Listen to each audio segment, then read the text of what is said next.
Where are they? The universe required correction. Where are the stones?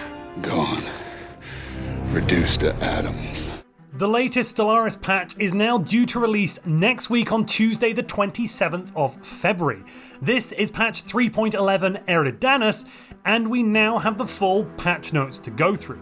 In this video, I am going to go through those patch notes and talk about all of the changes and how I believe they're going to impact the game. The big things that are changing with this patch are the tech rework and a massive culling of all of the upkeep and ship build cost reduction modifiers. Then at the end of the video, I am going to have a little bit of a rant and a ramble about player numbers in Stellaris and how I am feeling about the game, or at least how I've been feeling for the last couple of months.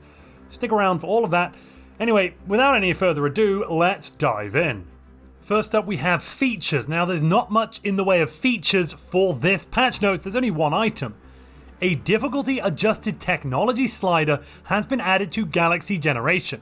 Don't forget, this is the tech rework patch, so of course getting in a new slider is nice.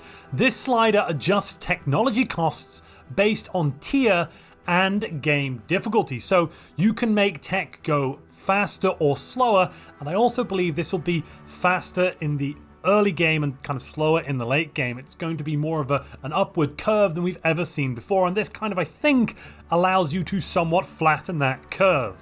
Then we come on to the improvements. They've added a notification system message when a new pop settles in Zaya, the Gaia planet in Azalash. They've added the CDOM system. This is going to be a brand new unique system, so now I can't remember exactly what the number is, but we've got a lot of unique systems out there in the galaxy that we can find again and again in our playthroughs. They've allowed conversion between sovereign guardianship and corporate protectorate civics. I think that's quite good. It means you'll be able to go from a megacorp or a regular government authority over into the opposite if you take these civics, which I think is reasonable. Why not be able to move? Dimensional locks now forbid access to countries without communications. That is possibly more of a bug fix than an improvement, but it's definitely very good. It means you can't bypass someone's dimensional lock by not meeting them. The dimensional lock will still keep out aliens if you don't want them to see you. Every participant in a war now gets a truce with the others after it ends, even if they were on the same side. This is a very spicy change. So what does this mean? Let's say you are in a war and you have an ally and you're at war with two other empires in just the one war. You've invited in one ally to the war with the invite button.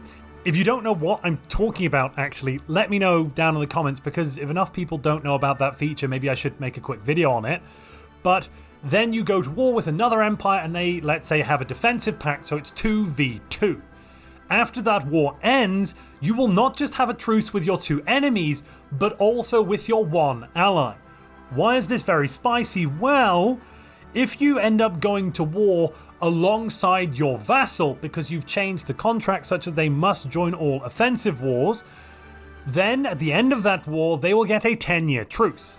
If they have a truce, I'm fairly sure they are unable to launch a rebellion and attempt to become independent. Therefore, it could be possible to perpetually keep vassals under your boot by going to war every 10 years, or just under every 10 years, to make sure that you always have a truce with all of your vassals. Of course, you have to make sure they join all of these wars with you, but that would mean they would never be able to launch a single rebellion. That could be a problem, just saying. If you have a colony in a system when pre-FTLs become spacefaring, you can apologize and annex them. So basically, we've gone back to the old way it was, where you can just eliminate a pre-FTL empire if they become spacefaring and go, we want independence. I kind of don't like that. I think maybe there should be some randomness to it or something. Sometimes they get the system, other times they don't.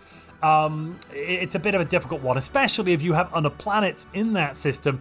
I'm not quite sure where the best balance would be from not just a gameplay perspective, but also a fun perspective. This might be better from a fun perspective, not losing the planet, but maybe not good from a gameplay perspective. Progenitor Hive speed malice and bonuses now only affect military ships, removing the need of science ship escorts. Honestly, This, and I'm pretty sure this was originally a bug that they decided to make into a feature, this should not have been still in the game so long after the release of Overlord. We're now almost 2 years after the release of Overlord when Progenitor Hive was added. This should have been removed a lot earlier. It was so annoying that your construction ships and your science ships required a military escort of offspring ships in order to not get minus 50% speed modifier and take literally forever to go anywhere. Technology and tradition costs are now distinct sliders in the Galaxy setup. So now you can make tech costs cheaper or more expensive and let tradition be, again, cheaper or more expensive. Separating these, I think, is good. It gives us more variety, though the number of sliders we've got now are going to seem very overwhelming, I think, to newer players. That's kind of the only issue we're looking at here, but I'm definitely a fan of giving more customization to players. That's always a good thing, I think, so this is good. The Angler Civic now swaps to trawling operations if you reform your government into a megacorp and vice versa. This is great. This is along the same lines as the Sovereign Guardianship Corporate Protectorate swap, and I'm all for it. We also see that the Eager Explorer Civic now swaps to privatized exploration if you reform your government into a megacorp and vice versa. Again, this is great. This means that you're no longer locked into being a megacorp or a regular empire and unable to change into a megacorp or into a regular empire if you take any of these civics that are locked. Eager Explorers, Privatized Exploration, and Exploration Protocol civics can be removed and re-added after researching jump drives. That's pretty cool. The Stargazer civic cannot be removed as it is linked to the species trait of the same name. Fair enough. The Foreign Consciousness trait is now a Destiny trait. Can't remember what that one does, but interesting. When the Khan awakens, the event will now properly have a go-to button. That's pretty good. Gangsters should no longer assassinate Chosen Ones or legendary leaders. Thank goodness. Chosen Ones who are immortal being assassinated felt terrible. If a zombie or nerve-stapled pop manages to lie on their resume and become a specialist or ruler, they should now be demoted much faster. Excellent. This is, I'm pretty sure that symbol on the left there, yes, that symbol basically means it has been included from a community mod that has been basically brought into the main game. Whether or not you think that is ethical or correct to be taking these community created bits and putting them into the commercial product is up to you. I'm not actually going to voice an opinion on it now. I am going to note that I'm pretty sure in the terms of service when we make mods, Stellaris can, or Paradox can, just take all of your work and put it into the game if they feel like it. Pretty sure that's how the terms of service work there. I could be wrong. Feel free to shout at me in the comments, but I'm fairly confident that that's how it works. So whilst it may not be palatable to some of you that they've taken these community improvements in essence for free, taken the work of others for free and put it into the game, it's good that they're making the game better, and it seems like they legally can, so yeah. Xenophobic leaders are now half as likely to accept brain slugs, while xenophilic ones are twice as likely to accept them. That makes sense. That is thematic. I like it. They've improved the spawning logic for anomalies that clear deposits to not spawn on planets with strategic resources. Fair enough. They've added the old AI Crisis Diplomatic Room to the list of selectable diplomatic rooms. They have rearranged the room selector priorities so that the AI Empire shouldn't lose special diplomatic rooms. They've set the old AI Crisis Diplomatic Room to be used by determined exterminators. They've set the Scrappy Room to be used by the Catlings, the Gilded Room to be used by the AI Overlord for the Imperial Fiefdom origin, and the Organic Room to be used by the Devouring Swarm. That's all quite nice stuff. Keeps things nicer looking and more thematic. And if you're enjoying this video, please theme that like button. Then, of course, we have a whole host of balance changes incoming. First up, we have all pop types will now be happy while living on Gaia worlds. I believe this means every pop type will gain the plus 10% happiness boost. I think this counts more as a bug fix than a balance change, but fair enough. They've added a Tier 2 advanced bioreactor technology and building. Advanced bioreactors further reduce the food output of farmers in exchange for a small amount of exotic gas output. I'm not entirely sure that is going to be worth it. They've added gateway cost and megastructure build speed modifiers to the galactic doorstep origin. That is good. That is something we've wanted to see. However, I still don't think that goes far enough. Let us have the megastructure technology as an unlocked technology ready to be researched when we complete that long event chain and we actually get to the end of the Galactic Doorstep origin. I think that would actually make it not just playable, but also kind of fun. It wouldn't be overpowered, but it would definitely have something special about it. You could rush megastructures just that little bit faster, guaranteed, because it would be a guaranteed unlocked research option than other empires. That's just my 2 cents on it, but Ascension Theory is now a Tier 4 technology. That requires at least 6 tradition trees to have been completed to be drawn. This means that whilst, yes, it is easier and cheaper to research, you will not be able to research it by completing your technology trees faster, because it shouldn't be tech-based. It is a tradition thing. We shouldn't have unity and traditions locked behind research. That is bad. If anything, I think possibly this should be moved to Tier 3, in fact, but we'll have to see where they end up keeping it. Balance adjustments to the Knights of the Toxic God to make some of their behavior behave the same way as other economic bonuses in the game, and make sure more of the choices in the chain are potentially relevant. Event options in the Knights quest that improve the capital have been significantly buffed to be better balanced compared to the options that improve Knight jobs, because of course, generally, you probably want the extra research from the Knight jobs because you can get so much research, especially by the late game, that it doesn't usually make sense to get the capital improved. Let's look at what those bonuses on the capital are, though. The first thing to note is that all of these now add Knight and Squire jobs to your homeworld, which means you won't just have them on your habitat. So in the short term, it could be a larger bonus to get one of these up and running than it might be to get plus an additional 6 research per night on the habitat. From left to right, we're looking at 1 unity from bureaucrats only on your homeworld, don't forget. Then the empire-wide modifier of plus 10% citizen pop happiness. That's nice and basically equivalent to 1 civic, so yeah, that could be very powerful. Subdued Swarms grants +2 food from Squires, kind of useless honestly, and then you get an Empire modifier of +25% Strikecraft fire rate.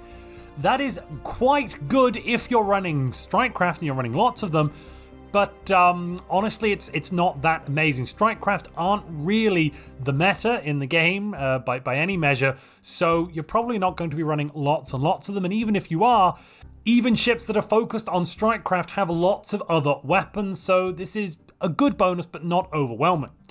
Toxins Most Deadly improves all of your research from researchers on the capital by +1 base output.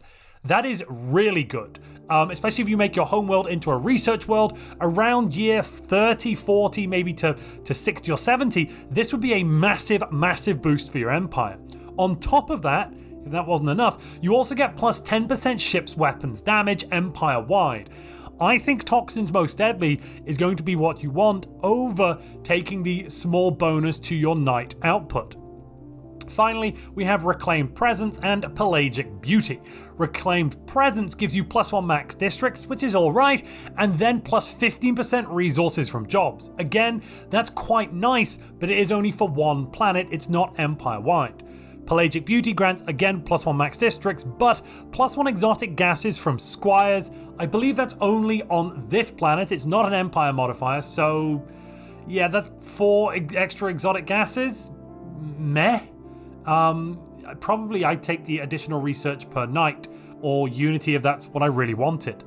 These are very nice changes to see. It's good to see Knights getting buffed in the right direction because, early on, Knights definitely has some economic issues and some of these bonuses could go some way to improving that situation. Knight output modifiers now only apply to resources like other job output modifiers.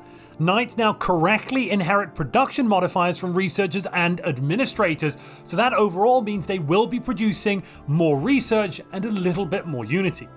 They've refactored how the output scaling for Knights from Squires function. These now behave as normal additive modifiers instead of multiplicative modifiers, which kind of makes Squires less powerful. Squires now increase the resource output of Knights by 2.5% per Squire, not 2%. I believe this is to balance the fact that they're no longer multiplicative, but instead additive modifiers. Though overall, this is definitely a nerf to Squires and by extension Knights. Especially in the late game where we used to get crazy numbers. Now, a moment of silence, please, for the Knights of the Toxic God Origin, because Luminous Blades has just been nerfed into the ground. What does it do now? Well, as you can see now, Luminous Blades grants plus 25% army damage, who cares, and your Knight's jobs no longer have an alloy upkeep. Great, we're going to save 20 alloys, 30 alloys, maybe, depending on our production levels. Oh, that's amazing. You know what we're missing out on? We're missing out on the fact that Knights used to grant plus 1.5% alloy production global modifier per Knight. So 10 Knights would be granting a 15% increase to alloy production empire-wide. That bonus is entirely gone and has been replaced with this utter dog poo.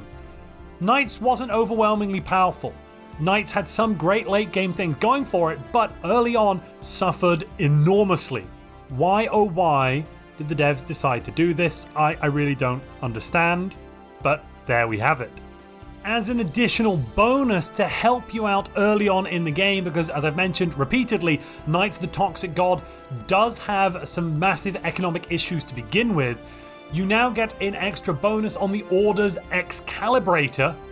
Excalibrator? Did you get that one?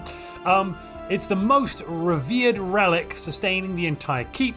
It grants plus 40% habitability on the habitat, which is great, and now new, it grants a minus 10% pop upkeep, which will help you out to the tune of basically a couple of consumer goods at the start of the game, because don't forget, those Knights are specialists, and that should mean that you don't start off in a consumer goods deficit, I am hopeful.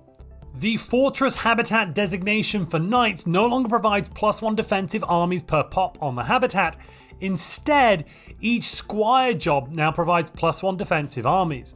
This is basically a nerf if you're going to take the unyielding tradition, meaning you will produce less unity with unyielding than you would have otherwise done, because you get like half a unity per defensive army. So that isn't great, but overall it's not too big a change. Bioreactors are now tier 1 rare technology instead of a tier 0 technology.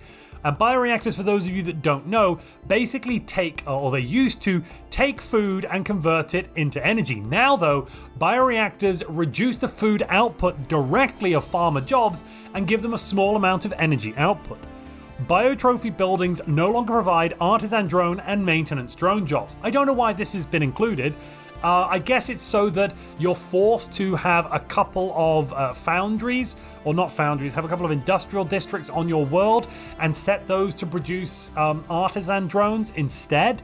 But I'm not really entirely sure why this has been added. I guess that because Rogue Servitor is the most powerful way of playing robots, they're trying to nerf it a little bit.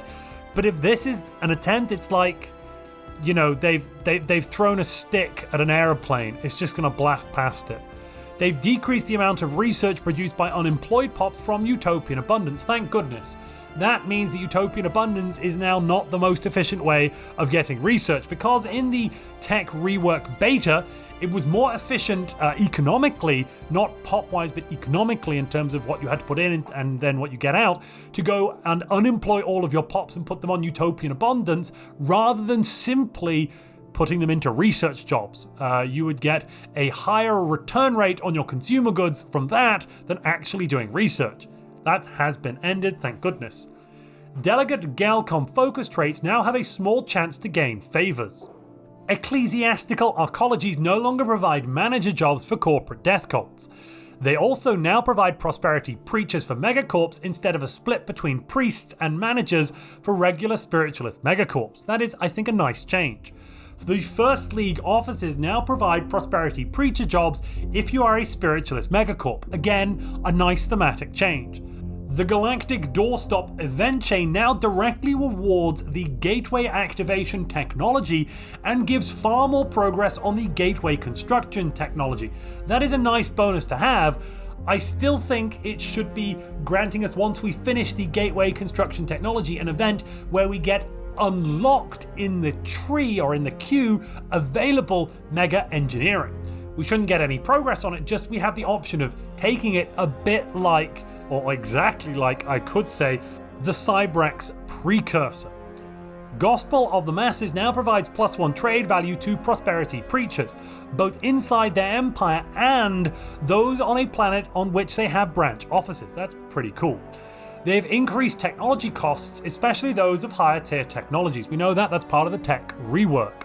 The devs have increased the cost of the Rock Potential Special Project to 1,000 energy to account for Stellaris inflation. Yes, inflation is even hitting Stellaris now, ladies and gentlemen, and I don't just mean in terms of exorbitant DLC prices. They've increased the effect of empire size on technology to match its effect on tradition. So basically that means we have doubled the cost from empire size modifier to be in line with traditions, I believe. That's quite a big increase. That should make smaller empires more powerful. I still think we should go further. We should quadruple it, or maybe even a factor of 5 rather than just doubling. But that's just my opinion here. Lost colony parents now spawn with more developed colonies to avoid overcrowding on their capital. Machine intelligences with a biological secondary species now have a base food income of 10 food per month, and without a secondary species or with a lithoid secondary species, they now have a base mineral income of 10 minerals per month. They have moved the habitat upkeep modifiers from the domination opener to the expansion opener, available for all, not just the void dwellers. This is interesting. This is kind of a nerf to void dwellers being void dweller meta, because basically now with one ascension perk and with the expansion tradition, you can in essence play as a void dweller. You don't get the trait, but you're going to be getting all of the other bonuses. I'm not sure I like that. I think the origin should be unique and more powerful than if you're just deciding to start becoming a void dweller halfway through the game. Maybe, I don't know. What do you think about that? Let me know in the comments below. The Curator Leader trait now provides a plus 10% research speed, it used to be plus 15%, with an associated plus 10% research upkeep. Yuck. The Survey Speed bonus remains unchanged. Penal colonies now provide 10 housing. Prosperity Preachers are now a specialist strata job, and they've rebalanced leader traits gained from the Ascension paths, Psionic, Chosen One, Synthetic, Cyborg, and Erudite. That basically means they are worse. Whenever you hear rebalanced here, we kind of mean they're usually not as good. The numbers have been taken down. They've also reduced the output of researcher jobs across the board. So regularly, we used to have 4 of each research type made. Now I believe it's going down to just 3. On top of the increase in tech costs, this means that you'll be researching technology later on in the game. I had a longer video. I went through some of the numbers on this more deeply during the beta a couple of months ago when it was out. I'll make sure to link that down in the description. But overall, I think this is good for the health of the game. It's going to feel bad when we start playing it. It is definitely going to feel bad researching more slowly. We're going to feel slow and useless. It also makes alloy rushing more powerful and dominant, or strategies like having here be dragons, killing your dragon and resurrecting it. Those strategies now become more powerful. However, I think once we get used to it, it is actually going to be better having the tech tree kind of more spread out throughout the game. It does kind of mean we need to deal with the lag crisis later on more. The lag crisis, if we're playing later, is going to be more of an issue for everybody, so we need to be reducing places where lag is creeping in as much as possible. We're looking at pops, we're looking at ship sizes, the number of fleets we have out there in the game rendering. Those are kind of some of the big ones that might need to be looked at in order to reduce that late game lag if they're trying to stretch out the game a little bit longer. I mean, for example, if you play EU4 for 200 years, you don't tend to experience that much of a lag slowdown as opposed to playing, let's say, Stellaris for 200 years, where after 200 years, you're going at least half the speed, if not much slower. Now we've got a host of absolutely massive balance changes. They've been hinted at before, they've been talked about before, but now they are coming, and it's time that we should be afraid.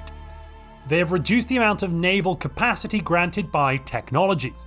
That means overall we will have quite a bit less nav cap in the mid game, though as long as we can expand our empire, we should get to similar numbers by the late game.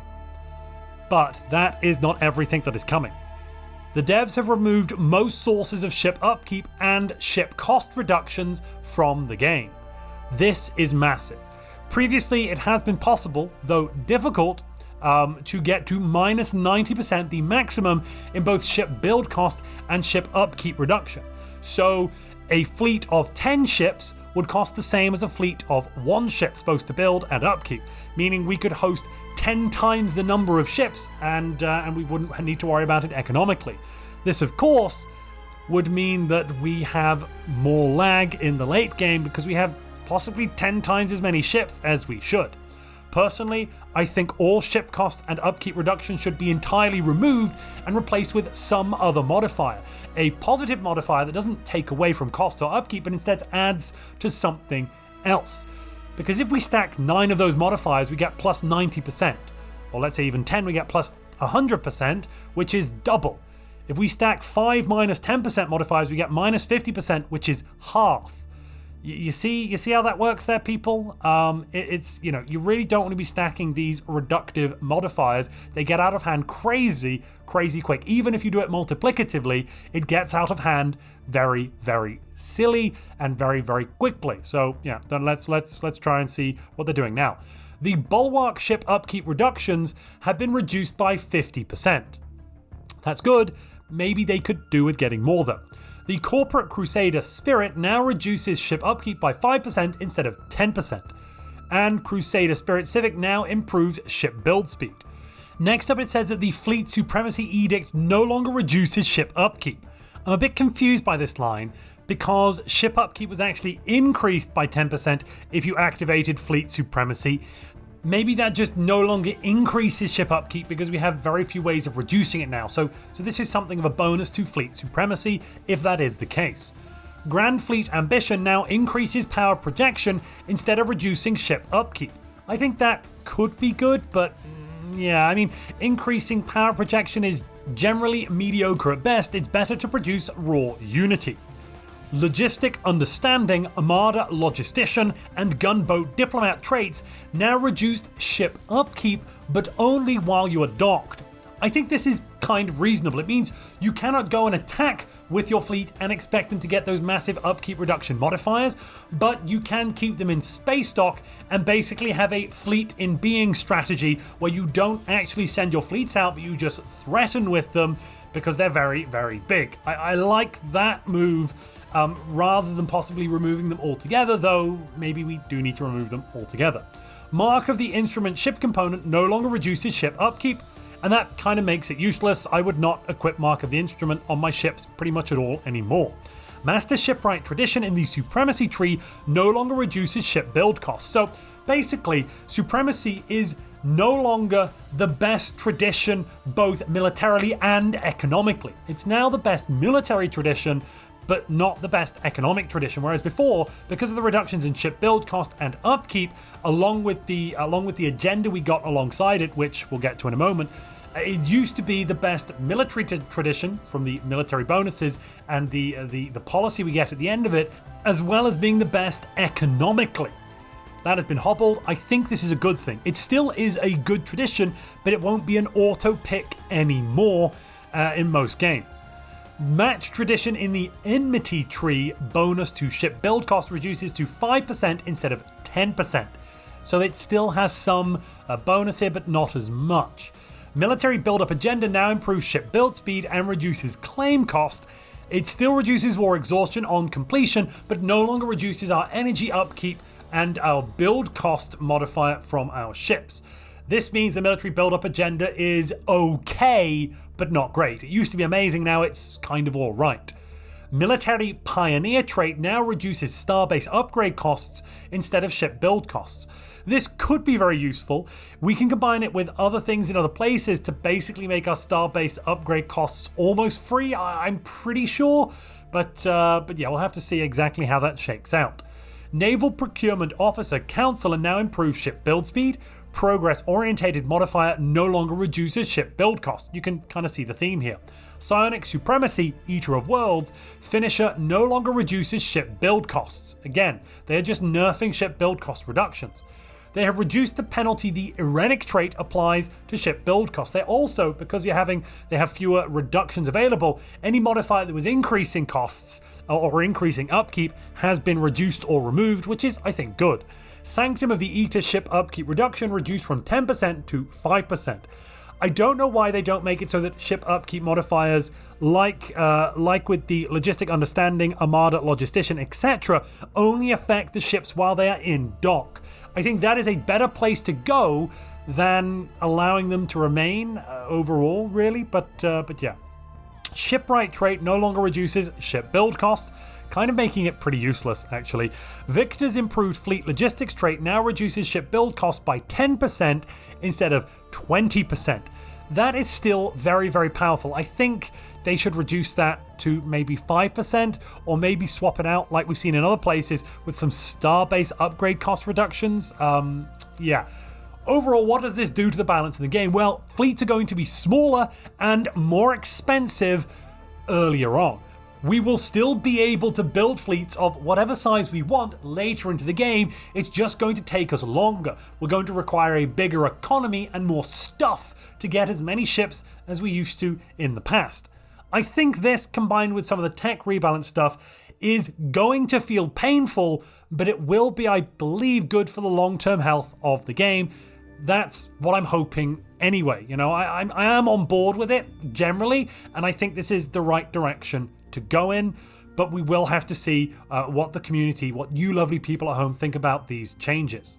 Rulers will now passively gain 12 XP per month, kind of like Progenitor Hive. So they've kind of rolled this permanent passive XP gain out to rulers that can't do anything else except rule the Empire. I think this is good, though it does kind of nerf or at least reduce the power level of Progenitor Hive just a little bit, though really they are still very, very powerful indeed. Temples now provide prosperity preachers for spiritualist megacorps instead of a split between priests and managers. Good, that is more thematic.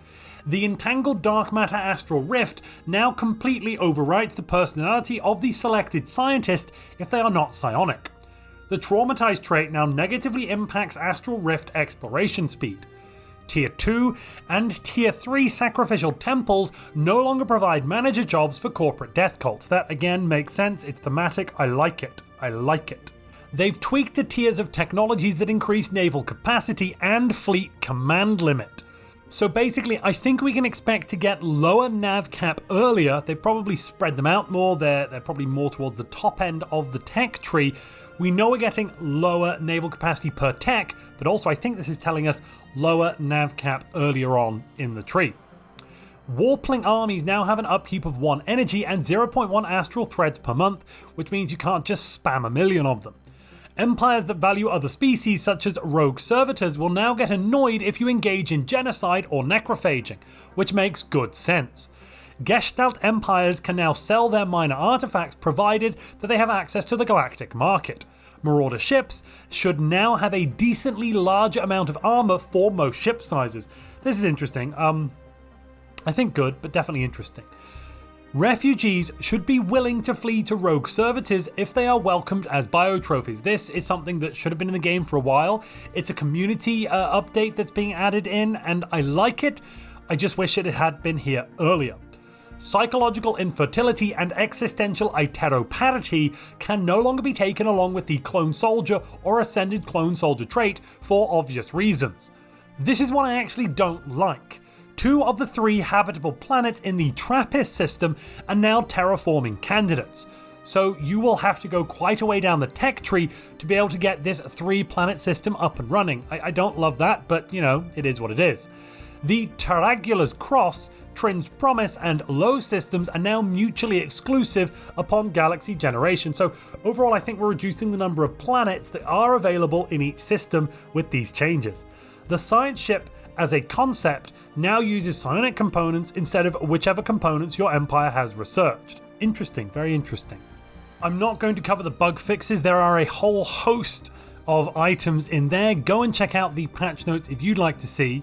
Alongside that, I won't be covering the modding, but there are a few more categories we should look at. As you can see, performance and stability is on the screen now, and stability specifically has been a massive issue in patch 3.10. We've actually stopped running our Montu's multiplayer Madness Stellaris tournaments because stability has been so terrible. Not just single player, but multiplayer stability. So what's going on with performance changes? They have improved the speed of AI checking whether it should send subjugation offers.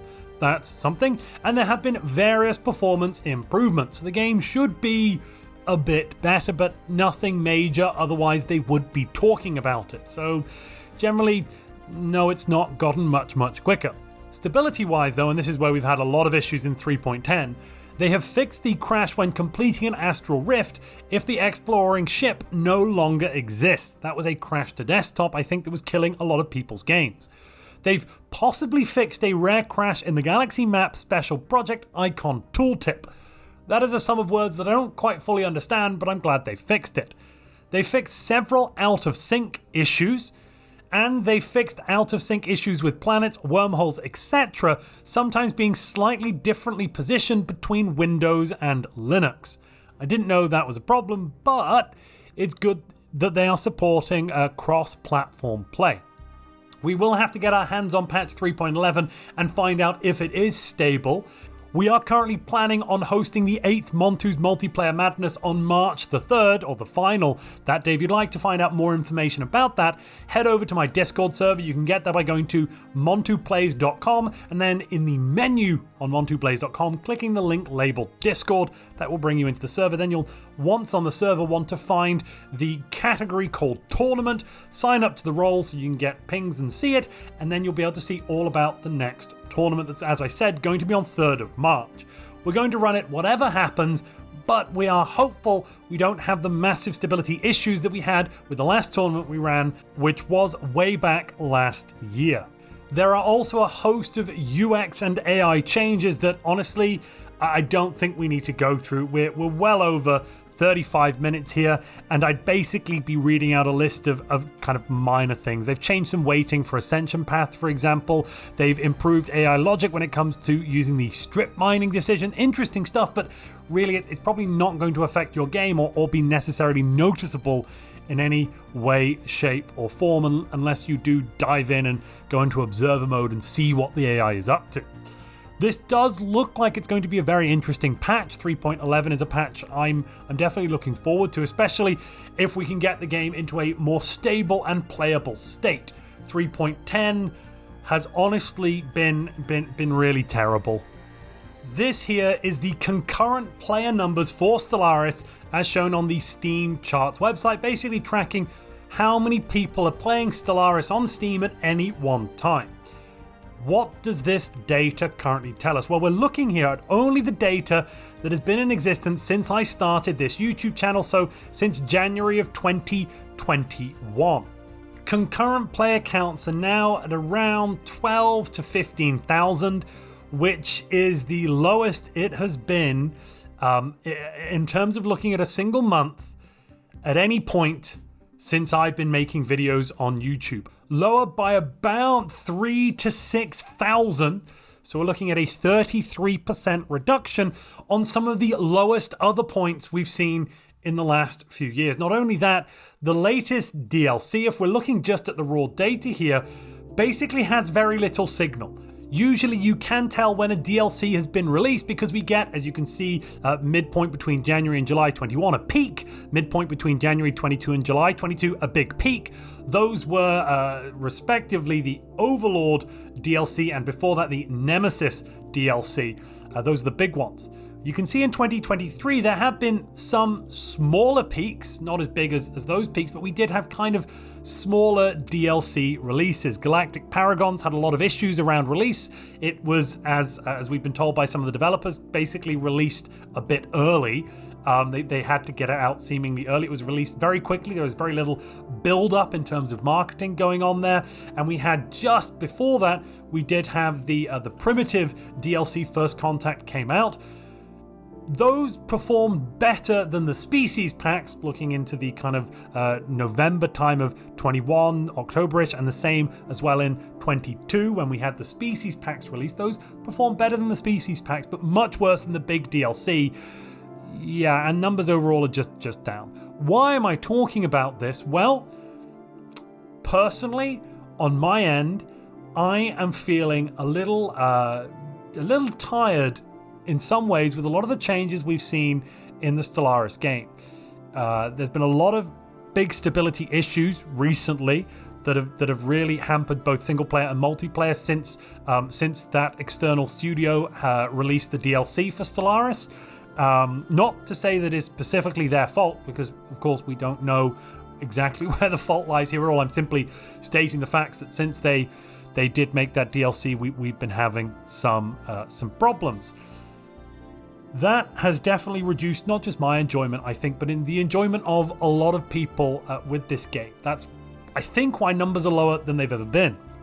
We've also had rework after rework after rework. I personally am getting a little bit tired of core fundamental systems changing a lot every patch.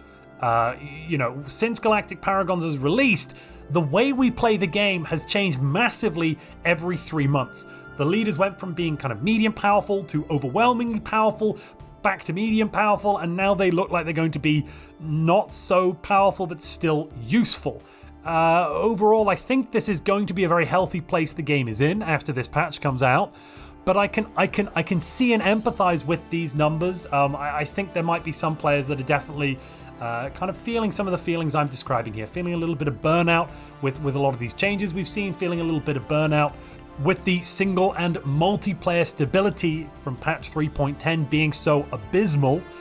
This is, we have to remember, an almost 8-year-old game that they keep tweaking and changing and overwriting and making mutate into abominable shapes that the original game was never meant to look like. A lot of this game looks very different. I've released a video, I think, covering patch 1.0.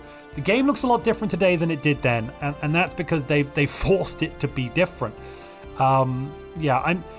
What am I saying? Why am I talking about this? Well, there's 2 reasons. First off, I'd love to hear how you're feeling about Stellaris. Please write down in the comments below how you're feeling about the game in the current state. What have been your feelings the last couple of months?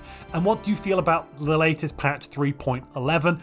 I'd love to kind of touch base with you, my viewers, and find out what your thoughts are at the moment on Stellaris. Do you agree with me? Do you massively disagree? Is Stellaris, was 2023 the best year Stellaris has ever had?